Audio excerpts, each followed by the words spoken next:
of the West Valley City Council. Let the roll call show that all members of the council are present. And we have our opening ceremony tonight by Councilmember Tom Huynh. Thank you, Mayor. Appreciate it very much. And I want to invite all of you to stand up and do a pledge with me. I pledge allegiance to the flag of the United States of America and to the republic for which it stands, one nation under God, indivisible, with liberty and justice for all. Thank you very much. Thank you, Councilman. By way of special recognitions, we just want to remind everyone that election season's fast approaching, and we do have one of our mayoral candidates, Karen Lang, with us on the council, and we do have the two at-large candidates in attendance, Lars Nordfeldt and Phil Condor, and then we also have the county. We also have two of the city council district representatives here, Steve Vincent for re-election number 4, and Steve Bueller in number 2. Good to have them here with us. We have the minutes of September 10th for your consideration today. Is there anyone who's had a chance to look at those? I'll move for approval of the minutes of September 10th. Second. Okay, we have a motion and a second. All in favor of approving the minutes, say aye. Aye. The minutes are approved. Item number 6 is our comment period. And we come to our comment period today beginning with public comments. And let's see, Scott Bone, you've signed up to speak to this today, so come forward and you have up to 5 minutes, sir, to address us, anything that's on your mind. Oh dear. A scary proposition, I know. All right, I'm coming for, I have 3 things. 2 of them are public safety concerns I have. One is I live on Stanton Drive, which is just west of the city park. And I've noticed as I've been nearly broadsided driving up and down the street that there are no stop signs on any of the roads that go into Stanton. Stanton is a main thoroughfare, and there's a lot of off streets, and people come off of those side streets and they don't feel the need to stop because there is no yield sign, there's no stop sign.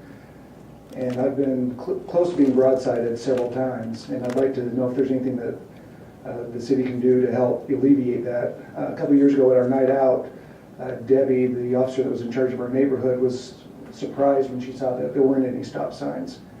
And she said she was going to bring it up, and nothing's happened since. So anything that could be done would be appreciated.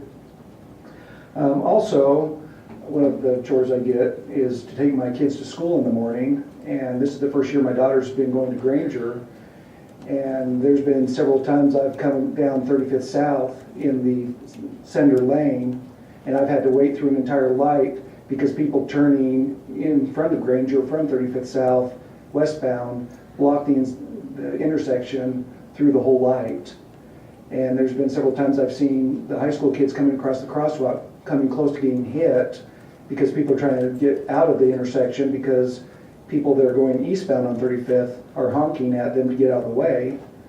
I know 35th South is a state road and there's not much we can do with that, but I'm wondering if we can have police officers maybe giving out citations to people who are blocking the intersection and running red lights. My 12-year-old son brought up a problem that could come with that. You may not want to drive us on that day because we'll never get through this intersection if everyone's being pulled over to get a ticket. But I'd take one day than having my daughter get hit as she's crossing the street. The last thing I have is you made a comment on Facebook about the no-kill shelter, the taking one step closer. The one issue I have with that is an increase in feral cats in our neighborhood. The last time I took a cat that I've caught in my yard to the shelter, they said, well, this is a feral cat, it's already been here, so probably tomorrow we'll be letting it out the back door. And that kind of answered my question as to why there's so many more cats in the neighborhood since the shelter's been there. It's because they let all the cats out, so we get all the cats from West Valley and Taylorsville in our neighborhood. I'm wondering if there's a way they could be dispersed to other areas that are in need of cats. I mean, I'm not saying kill the cats, because obviously that's something that's been worked hard not to do. And also, if there's anything that the shelter can do to maybe pick up cats. At our night out this last year, I know a member of our community came and talked to Congresswoman, or Councilwoman Lang. Sorry. You never know where her meteoric career is going to take her, though. I tell so. you. Anyway, so she had mentioned that she had a cat that had a litter of kittens in her backyard and called the shelter to have them picked up, and they said, we don't do that. And she was shocked that, well, what do you guys do then? And I know I've caught cats in a trap. I bought my own trap because I don't want to pay the $1 a day to rent it. And I've called this shelter on my way to work to say, hey, I've caught a cat. I need you to come pick it up. And I get home from work and it's still in the trap. And so I'm kind of concerned about the lack of communication on that. Okay. So, Why don't you take 30 seconds and wrap up if you have anything else? oh, that is it. That's the Okay. three things. 3 items under 5 minutes. I'm impressed, Scott. I'm a fast talker. All right. Okay. Thank you. We'll continue through our public comments, and then in a moment we'll have our city manager and city council comments where some of us may respond to some of the specific issues you brought up. Is there anyone else who's come to speak today in our public comment period on the topic of their choice? See, sir, you and I out in the... It's a private matter, Mike. I appreciate it. I still would like to talk to you in private about it. Okay. Can you at least maybe come up and give us a hint of what departments it involves so we can get the right people there to help you? It involves a bunch of people that something happened back in 2003, and it's been with me ever since. So it's going to take a while. It's about 10 years now, so it's going to take a while, sir. Okay.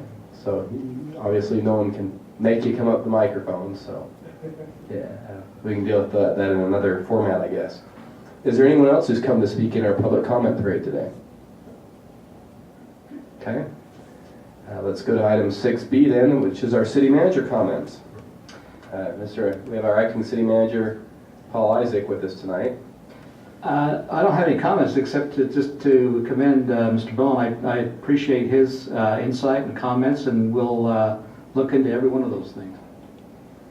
I saw you and our new police chief taking some notes on those public safety items, so that's good. And Mr. Isaac, we want to have Mr. Morris say anything on the cats, or? I think we could take care of that, clarify that with him, Right. between Mr. Morris and him. And Scott has put his phone number here, and so we can You bet. get back with him that way. Is that the best way to get back with you? Okay. Thank you, sir.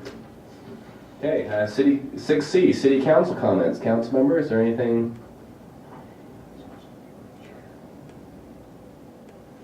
Okay, Go Utes. go Utes. So noted. Okay, we'll go to item 7A then. We have a public hearing this evening on a issuance and sale of bonds.